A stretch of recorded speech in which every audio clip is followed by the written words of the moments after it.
علی بھائی اگلا سوال ہے، ہم نے بچپن سے ایک واقعہ سن رکھا ہے کہ حضرت آدم علیہ السلام کے دو بیٹے تھے، قابیل علیہ السلام اور حابیل علیہ السلام۔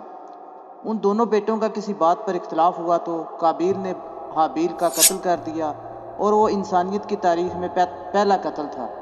مہربانی فرما کر اس قتل کی وجوہات اور تفصیلات بیان فرما دیں، شکریہ۔ دیکھیں جی، یہ لوگوں کے لیے بڑا انٹرسٹنگ واقعہ ہے، اور یہ وہ واقعہ ہے جو کہ کامن ہے بنی اسرائیل اور مسلمانوں کے درمیان۔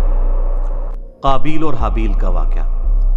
قابیل اور حابیل کا نام تو قرآن و سنت میں نہیں ملتا، ہمارے پرانے مفسرین نے استعمال کیا ہے۔ قرآن میں تو آیا کہ آدم کے دو بیٹے، اسی طریقے سے احادیث میں بھی بخاری مسلم میں ہی آیا کہ آدم کے دو بیٹے۔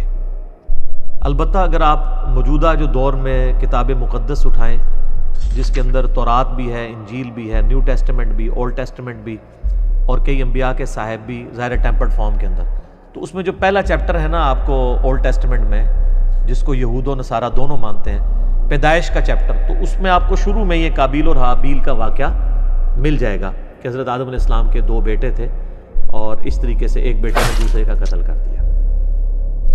باقی جو اس کی ریزن بیان کی جاتی ہے وہ قتل کیوں ہوا، وہ ریزن تورات میں بھی اس طریقے سے نہیں ملتی جو پبلک کے اندر مشہور ہے۔ جو پبلک میں مشہور ہے اسرائیلی روایتوں کی وجہ سے، وہ میں آپ کو بتا دیتا ہوں۔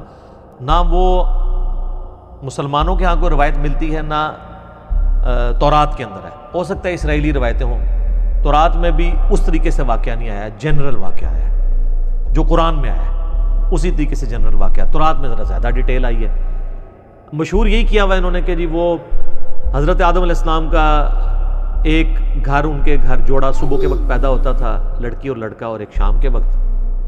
تو جو صبح والا لڑکا ہوتا تھا اس کا نکاح شام والی لڑکی کے ساتھ کروایا جاتا تھا، اور شام والا جو لڑکا ہے اس کا نکاح صبح والی لڑکی کے ساتھ کروایا جاتا تھا، شروع میں جب انسانی نسل کو اللہ نے چلانا تھا۔ بعد میں تو محرم رشتے آ گئے۔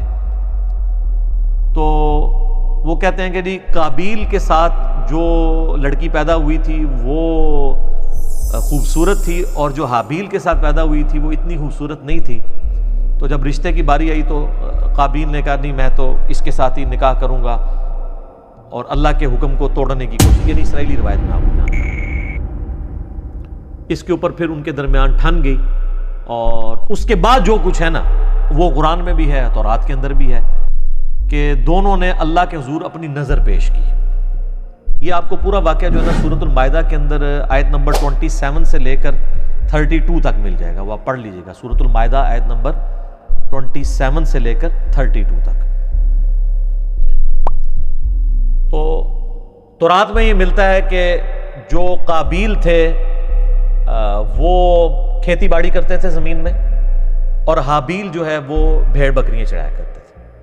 تو دونوں نے کہا ٹھیک ہے، ہم اللہ کے حضور قربانی پیش کریں گے، جس کی قربانی قبول ہو گئی نا اس کا موقف صحیح ہوگا۔ تو جو کسان تھا ظاہر ہے اس نے اپنی کھیتی پیش کرنی تھی، اس نے وہ اللہ کے سامنے پیش کی، اور حابیل جو تھا اس نے جو بھیڑ بکریاں یا کوئی مینڈا جو پالا تھا وہ دے دیا۔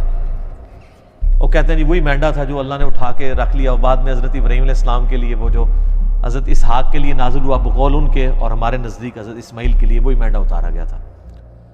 تو سورہ آل عمران میں بھی آتا ہے کہ اگلے زمانوں میں بنی اسرائیل میں یہی ہوتا تھا کہ اللہ تعالیٰ قربانی اس طرح قبول کرتا تھا کہ آسمان سے بجلی گرتی تھی، آگ کھا جاتی تھی۔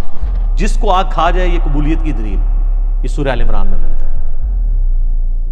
ایون مال غنیمت وہ جنگوں میں جو لوٹتے تھے نا وہ لا کے رکھتے تھے، آگ آگے ختم کر دیتی تھی۔ اس لیے بخاری مسلم میں آیا نا کہ اللہ نے میرے لیے جو ہے وہ مال غنیمت حلال کر دیا جو اگلوں کے لیے نہیں تھا۔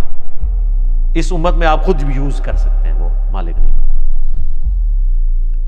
تو وہ آسمان سے آگ آئی تو اس مینڈے کو اٹھا کے لے گئی، اور کھیتی کو کچھ نہیں کیا۔ تو یہ اس بات کا ثبوت تھا کہ قابیل کی قربانی قبول نہیں ہوئی کھیتی والے کی، اور حابیل کی قبول ہو گئی ہے۔ تو اب تو اتنی بڑی دلیل دیکھنے کے بعد، لیکن آپ کو پتا ہے دل بے ایمان تے اجتا ٹیر، جب دل میں بے ایمانی ہو تو پھر کئی ایک حجت ہے۔